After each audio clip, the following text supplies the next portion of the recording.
Hello, नमस्कार मेरे प्यारे बच्चों। आप सबों का फिर से मेरे इस यूट्यूब चैनल पर स्वागत है। तो आज मैं बताने वाला हूँ क्लास 8 के जो विज्ञान जो 10 मार्च के एग्ज़ाम होने वाला है विज्ञान का, उसी के बारे में पूरी डिटेल से चर्चा करेंगे और वस्तुनिष्ठ प्रश्न के बारे में भी बताएंगे। और इससे पहले 2 क्लासेस हिस्ट्री और साइंस की क्लास अपलोड मैं कर दिया हूँ, तो आप लोग वहाँ जा कर के देख सकते हैं। ठीक है, तो मैं इसकी लिंक डिस्क्रिप्शन में डाल दूंगा। तो आज की क्लास स्टार्ट करने से पहले मैं इसकी जानकारी देना चाहता हूँ। ठीक है, इसकी जानकारी क्या है। समय 1 घंटा आपको दिया जा रहा है। ठीक है, समय आपको 1 घंटा दे दिया जा रहा है। सामान्य निर्देश जो है वो आप लोग देख सकते हैं। रोल कोड, अनुक्रमांक, ये सब पूरे अच्छे तरीके से भरना है। कुल 50 प्रश्न होने वाले हैं। सभी प्रश्न अनिवार्य आपको देना ही देना है। ठीक है, तो चलिए क्वेश्चन स्टार्ट करते हैं। सही विकल्प का चयन करना है आप लोगों को। ठीक है, देखिए पहला क्वेश्चन क्या है। कोशिकाओं का वह समूह जिसकी रचना उद्गम तथा कार्य समान हो उसे क्या कहते हैं। ए कोशिका, बी केंद्रक, सी उत्तक, डी जीव द्रव्य। तो इसका राइट आंसर हो जाने वाला है सी, उत्तक कहते हैं। ठीक है, उत्तक कहते हैं। कोशिकाओं के समूह की रचना उद्गम की कार्य के समान को क्या कहते हैं, तो उत्तक कहते हैं। ठीक है, चलिए नेक्स्ट क्वेश्चन देखते हैं। एक कोशिकीय जीव कौन सा है। एक कोशिकीय जीव कौन सा है। एक कोशिकीय जीव कौन सा है। ए मक्खी, बी केंचुआ, सी अमीबा, डी तितली। तो इसका राइट आंसर हो जाने वाला है 2 का राइट आंसर केंचुआ को ही एक कोशिकीय जीव होती है, केंचुआ ही। ठीक है, चलिए नेक्स्ट क्वेश्चन देखते हैं। Question number 3। सजीव के शरीर में संरचनात्मक एवं क्रियात्मक इकाई क्या है। ए कोशिका, बी कोशिका भित्ति, सी उत्तक, डी कोशिका झिल्ली। तो इसका राइट आंसर होने वाला है क्वेश्चन नंबर 3 का राइट आंसर होने वाला है कोशिका। ठीक है, सजीव के शरीर के संरचनात्मक एवं क्रियात्मक इकाई क्या है, कोशिका है। ठीक है, चलिए नेक्स्ट क्वेश्चन देखते हैं। 5वां। निम्न धातुओं का उपयोग कहाँ किया जाता है। निम्न धातुओं का उपयोग कहाँ किया जाता है। पटाखों में, उर्वरक में, खाना बनाने एवं बर्तन में, या इनमें से सभी। तो इसका क्वेश्चन नंबर 5 का राइट आंसर हो जाएगा डी, इनमें से सभी में यूज होते हैं। ठीक है, धातुओं का उपयोग कहाँ किया जाता है। पटाखों में भी किया जाता है, उर्वरक में भी, खाना बनाने के बर्तनों में, खाना जो बनाते हैं उसकी बर्तन में भी, यानी कि डी इनमें से सभी। ठीक है, चलिए नेक्स्ट क्वेश्चन देखते हैं। कौन सी एकमात्र धातु है जो विद्युत की सुचालक है। ठीक है, ए कार्बन, बी फास्फोरस, सी ग्रेफाइट, डी सल्फर। तो 6 नंबर क्वेश्चन का राइट आंसर होगा ग्रेफाइट। ठीक है, चलिए नेक्स्ट क्वेश्चन देखते हैं। सूक्ष्म जीव की वृद्धि को रोकने के लिए किसका उपयोग किया जाता है। तो ए नमक, बी खाद्य तेल, सी चीनी, डी इनमें से सभी। तो 7 का राइट आंसर हो जाने वाला है डी, इनमें से सभी। ठीक है, चलिए नेक्स्ट क्वेश्चन देखते हैं। लेग्यूम पौधों की जड़ों में कौन सी जीवाणु उपस्थित होती है। तो इसका राइट आंसर देखिए क्वेश्चन है लेग्यूम पौधों की जड़ों में कौन सी जीवाणु उपस्थित होता है। ये राइजोबियम, बी पेनिसिलियम, सी राइजोपोस, सी स्पाइरोगाइरा। तो इसका राइट आंसर होने वाला है लेग्यूम पौधों की जड़ों में कौन सी जीवाणु पाई जाती है मेरे दोस्त। तो 8 नंबर का सटीक आंसर होगा राइजोबियम। ठीक है, राइजोबियम। चलिए नेक्स्ट क्वेश्चन देखने वाले हैं। भिंडी की पत्ती किस सूक्ष्म जीवों से होता है। ए जीवाणु, बी कवक, सी विषाणु, सी शैवाल, डी विषाणु। तो 9 नंबर का राइट आंसर होने वाला है डी विषाणु। चलिए नेक्स्ट क्वेश्चन देखते हैं हम लोग। विद्युत द्वारा किस पदार्थ पर किस वांछित धातु के निक्षेपित करने की प्रक्रिया क्या कहलाती है। ये विद्युत धारा, बी विद्युत अपघटन, सी विद्युत लेपन, डी चालकता। तो 10 नंबर का राइट आंसर होने वाला है विद्युत लेपन। ठीक है, विद्युत लेपन। ठीक है, चलिए नेक्स्ट देखते हैं। कौन सा घोल विद्युत का कुचालक होता है। ये बार बार पूछा जा रहा है, तो ये आपको वेरी इंपॉर्टेंट क्वेश्चन है, आपको याद रखना है। कौन सा घोल विद्युत का कुचालक होता है। नींबू का रस, बी नल का पानी, सी सिरका, डी आसुत जल। तो इसका राइट आंसर हो जाने वाला है 10 का सिरका। ठीक है, चलिए नेक्स्ट क्वेश्चन देखते हैं। नहीं, इसका राइट आंसर हो जाने वाला है कौन से घोल विद्युत के कुचालक होते हैं, तो इसका राइट आंसर हो जाने वाला है आसुत जल। ठीक है, चलिए नेक्स्ट क्वेश्चन देखेंगे। विद्युत अपघटन का क्या उपयोग है? विद्युत अपघटन का क्या उपयोग है? ए धातुओं का निष्कर्षण में, बी धातुओं के शुद्धिकरण में, सी इलेक्ट्रोप्लेटिंग में, डी सभी। तो 12th नंबर का राइट आंसर हो जाने वाला है सभी में उपयोग होते हैं। क्या? विद्युत अपघटन का उपयोग ये सभी में होते हैं। ठीक है, चलिए नेक्स्ट क्वेश्चन देखेंगे। निम्न में से कौन जीवों के जनक को आलैंगिक विधि है?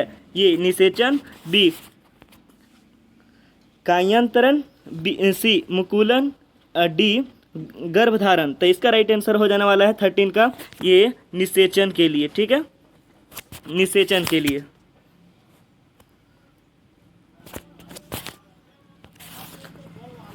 निषेचन के लिए। ठीक है, चलिए नेक्स्ट क्वेश्चन देखते हैं। बाह्य निषेचन किस में होता है? मछली में, स्टारफिश में, सी मेढक में, डी सभी में। तो बाह्य निषेचन किस में होता है? तो 14 का राइट आंसर हो जाएगा सभी में। ठीक है, बाह्य निषेचन सभी में होते हैं, मछली में भी होते हैं, स्टारफिश में भी होते हैं, मेढक में भी होते हैं। ठीक है, चलिए नेक्स्ट क्वेश्चन देखते हैं। निषेचन के परिणाम स्वरूप क्या बनता है? ये भ्रूण, बी युग्मनज, सी गर्भ, डी क्लोन। तो निषेचन का परिणाम स्वरूप क्या बनता है? तो बनता है 15 का राइट आंसर हो जाएगा युग्मनज। ठीक है, चलिए नेक्स्ट क्वेश्चन देखते हैं। दो सतहों पर संपर्क के कारण कौन सा बल लागत होता है? ये पेशीय, बी चुंबकीय, सी घर्षण, डी गुरुत्व। तो इसका राइट आंसर होने वाला है 16 का सी घर्षण। दो पेशियों के संपर्क में आने से क्या होता है? घर्षण होता है।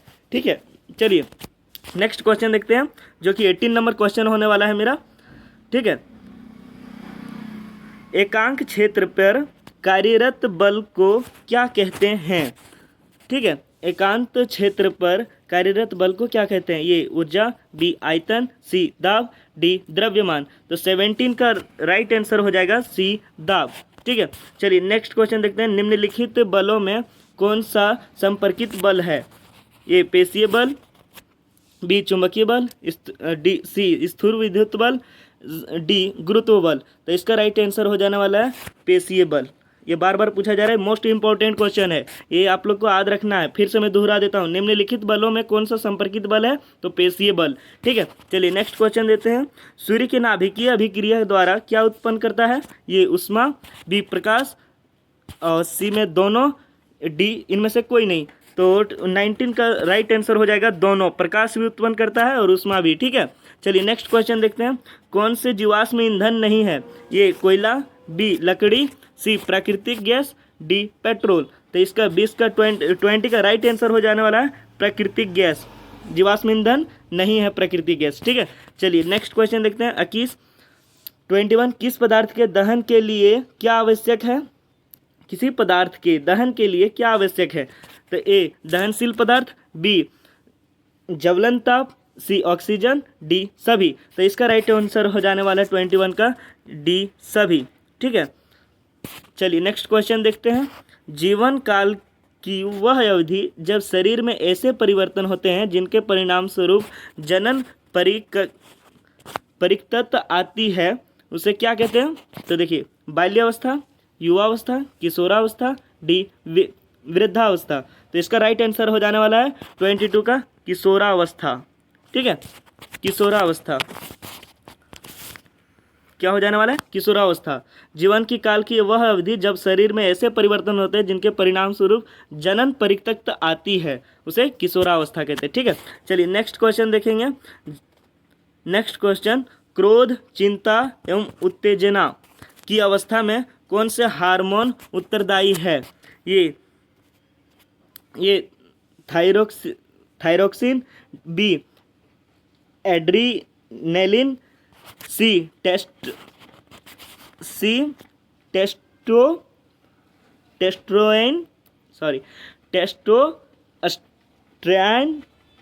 D oestrogen. तो इसका राइट आंसर होने वाला है, ये हमको थोड़ा सा बोलने में दिक्कत हो रहा है तो आप लोग उसे मैनेज कर लेंगे। तो 23 का राइट आंसर होने वाला है एड्रीनेलिन। ठीक है, किस चीज़ का? क्रोध, चिंता एवं उत्तेजना की अवस्था में कौन सी हार्मोन उत्तरदायी है? तो एड्रीनेलिन, ठीक है, एड्रीनेलिन, ठीक है। चलिए नेक्स्ट क्वेश्चन देखते हैं। बच्चों के लिंग निर्धारण करने के लिए कौन उत्तरदायी है, ठीक है, कौन उत्तरदायी? ए माता, बी पिता, सी दोनों, डी कोई नहीं। तो इसका राइट आंसर हो जाने वाला है 24 का पिता, ठीक है। बच्चे के लिंग निर्धारण करने के लिए कौन उत्तरदायी होते हैं? तो पिता होते हैं। चलिए नेक्स्ट क्वेश्चन देखते हैं। यदि आपतन कोणों के मान 30 डिग्री है तो परावर्तन कोणों की मान कितना होगा? तो ए 15 डिग्री, बी 60 डिग्री, सी 30 डिग्री, डी इनमें से कोई नहीं। तो इसका राइट आंसर हो जाने वाला है 25 का सी 30 डिग्री, ठीक है। चलिए नेक्स्ट क्वेश्चन देखते हैं। समतल दर्पण से बना प्रतिबिंब होता है, ये आभासी, बी वास्तविक, सी धुंधला, डी इनमें से कोई नहीं। तो इसका भी राइट आंसर हो जाने वाला है 26 का ये आभासी, ठीक है। ये भी बार बार पूछा जा रहा है, मोस्ट इंपॉर्टेंट क्वेश्चन है, आप इसे एकदम जरूर से जरूर याद करके जाएं एग्जाम में, ठीक है। चलिए नेक्स्ट क्वेश्चन देखते हैं। वह यंत्र जो दृष्टि रेखा पर नहीं रहने वाले वस्तुओं की को भी दिखा सकता है, तो वह क्या है? पेरिस्कोप, बी किल्डोस्कोप, सी विक्षेपण, डी दूरबीन। तो इसका राइट आंसर हो जाने वाला है पेरिस्कोप। ये भी आई है, ये आप लोग को याद करके जाना है, ठीक है। पेरिस्कोप है वह यंत्र जो दृष्टि रेखा पर नहीं रहने वाले वस्तुओं को भी दिखा सकता है, तो वह है पेरिस्कोप। ये आप लोग याद कर लीजिएगा, ठीक है। कटी गई फसलों से बीजों या दानों को अलग करना क्या कहलाता है? कटी गई फसलें से जो बीजों की या दानों को जो अलग करता है उसे क्या कहते हैं? ये निराई, बी ओसाई, सी कटाई या थ्रेसिंग। तो इसका राइट आंसर हो जाने वाला है 28 का राइट आंसर थ्रेसिंग कहलाता है, ठीक है। चलिए नेक्स्ट क्वेश्चन देखते हैं। अनाज के भंडारण के लिए अनाज में नमी की मात्रा क्या होनी चाहिए? 12% से कम, बी 22% से कम, सी 14% से कम और डी 24% से कम। तो इसका राइट आंसर हो जाने वाला है सी 14% से कम होना चाहिए। क्या? अनाज भंडारण के लिए अनाज में नमी की मात्रा, ठीक है, नमी की मात्रा के लिए 14% से कम होनी चाहिए, ठीक है। चलिए आगे नेक्स्ट क्वेश्चन देखते हैं कि किस जीव को किसानों का मित्र कहा जाता है? किस जीव को किसानों का मित्र कहा जाता है? ए सांप, बी हाथी, सी चूहा, डी केंचुआ। तो इसका राइट आंसर होने वाला है 30 का डी केंचुआ, ठीक है। किसानों का मित्र कहा जाता है। अब बोलिए केंचुआ कैसे कहा जाता है? तो केंचुआ उसे कहा जाता है जो हम लोग जिसको जोंकटी बोलते हैं ना, जोंकटी, वो क्या करता है? मिट्टी को भुरभुरा बनाता है, मिट्टी के अंदर जाता है, आता है, आता है, जाता है, आता है, जाता है, तो उसी से ये केंचुआ होता है, ठीक है। तो वही काम करता है, इसीलिए इसको किसान का मित्र कहा जाता है, ठीक है। चलिए नेक्स्ट क्वेश्चन देखेंगे। सूर्य के सबसे ऊपरी सतह के तापमान कितना होता है? ये 5000 डिग्री सेल्सियम, बी 6000 डिग्री सेल्सियम, सी 15000 डिग्री सेल्सियम, डी 25000 डिग्री सेल्सियम। तो इसका राइट आंसर होने वाला है 31 का बी 6000 डिग्री सेल्सियम, ठीक है। सूर्य की ऊपरी सतह कितना तापमान होता है? 6000 डिग्री सेल्सियम। निम्न में से कौन सी प्राकृतिक उपग्रह है? ये सूर्य, बी चंद्रमा, सी ध्रुव तारा, डी आर्यभट्ट। तो 32 का राइट आंसर हो जाने वाला है बी चंद्रमा। 1 मिनट, बी क्या हो जाने वाला है? चंद्रमा, ठीक है।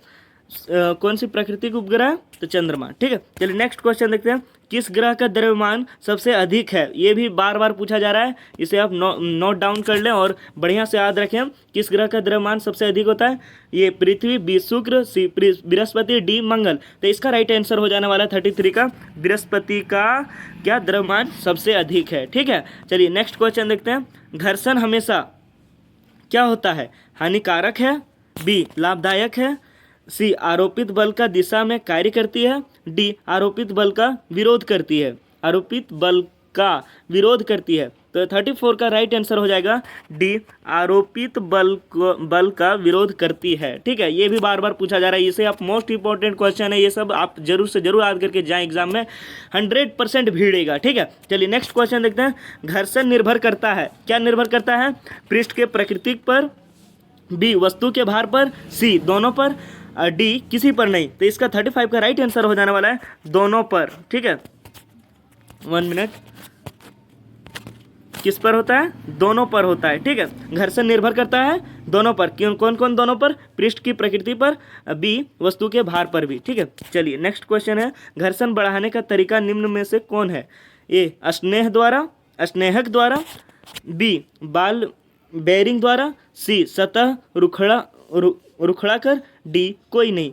तो 36 घर्षण बढ़ाने की तरीका कौन से है भैया? तो 36 का राइट आंसर हो जाएगा सतह रुखड़ा कर। ठीक है, रुखड़ा कर के लिए, ठीक है, रुखड़ा कर ये सबसे ज़्यादा घर्षण बढ़ाने की तरीका है। ठीक है, चलिए नेक्स्ट क्वेश्चन देखते हैं। इनमें से कौन से संश्लेषित रेशा है? ए नाइलॉन, बी सूती, सी रेशम, डी ऊन।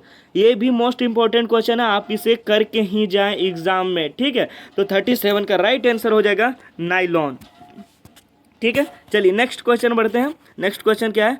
निम्न में कौन 4R में नहीं है?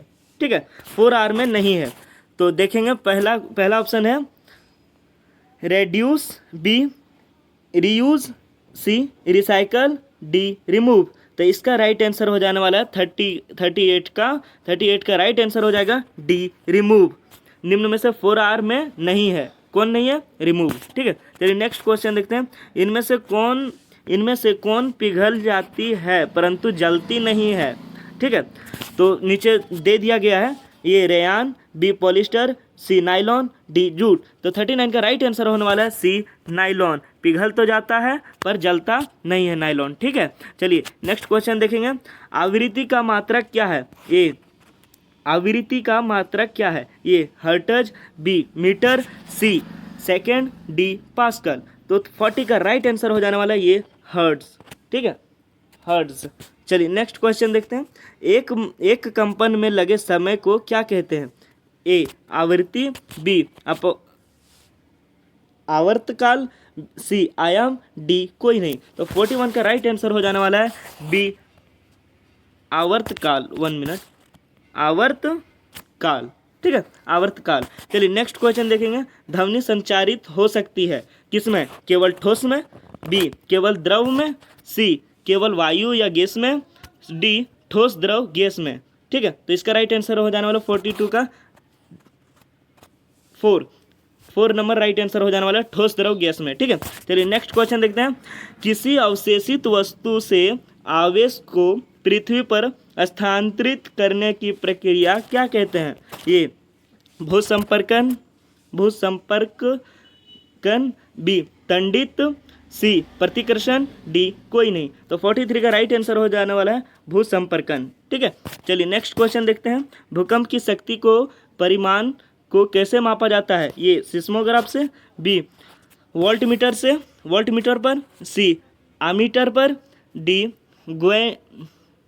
गैल्वेनोमीटर पर। ठीक है, गैल्वेनोमीटर पर।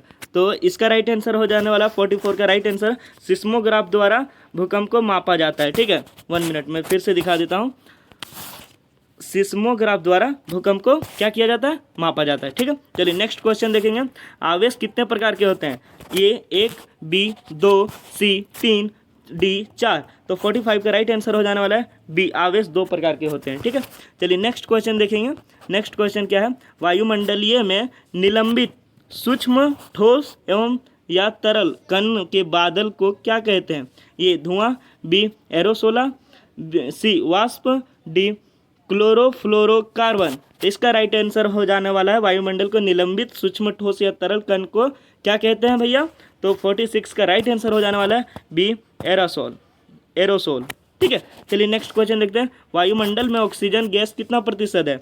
ये 78%, बी 21%, सी 0.3%, डी 0.7%। तो 47 का राइट आंसर हो जाने वाला है बी 21% है वायुमंडलीय ऑक्सीजन गैस। ठीक है, ये मोस्ट इंपॉर्टेंट क्वेश्चन है, आप इसे याद करके ही जाएं। ठीक है, चलिए नेक्स्ट क्वेश्चन है। वनोन्मूलन की अस्थायी हल क्या है? वनोन्मूलन की अस्थायी हल क्या है? ये मरुस्थलीकरण, बी जंतु संरक्षण, सी पुनर्वन रोपण, डी पुनः चक्रण। तो इसका वनोन्मूलन का स्थायी हल क्या है? तो इसका राइट आंसर हो जाने वाला है 48 का सी पुनर्रोपण। ठीक है, पुनर्वरोपण। चलिए नेक्स्ट क्वेश्चन देखते हैं। काला सोना किसे कहा जाता है? ये भी मोस्ट इंपॉर्टेंट क्वेश्चन है, ये पूछा ही जा रहा है हर एक एग्जाम में। ठीक है, तो इसका ऑप्शन देखेंगे। ए कोयला को, बी लोहा को, सी पेट्रोलियम को, डी चुंबक को। तो 49 का राइट आंसर हो जाएगा पेट्रोलियम को काला सोना कहा जा रहा है अभी। ठीक है, चलिए नेक्स्ट क्वेश्चन है। कौन सा प्राकृतिक संसाधन नहीं है? ठीक है, ये जल, बी हवा, और सी सूर्य का प्रकाश, डी कपड़ा। तो इसका राइट आंसर हो जाएगा डी कपड़ा। ठीक है, तो आशा करते हैं कि आप लोग को ये क्लास पसंद आई होगी। यदि आपको ये क्लास पसंद आती तो एक लाइक और सब्सक्राइब करना ना भूलें। और भी ऐसे हिस्ट्री और साइंस की क्लासेस और मैथ और इंग्लिश के बारे में हर एक क्लास आपको इस यूट्यूब प्लेटफॉर्म पर मिल जाएगी। तो आप कृपया करके इसे सब्सक्राइब कर लें, ताकि जब भी मैं क्लासेस अपलोड करूं तो आपको सबसे फर्स्ट आपके पास नोटिफिकेशन पहुंचे। ठीक है, तो फिर मिलता है किसी नेक्स्ट वीडियो में। तब तक के लिए जय हिंद, जय भारत, जय झारखंड।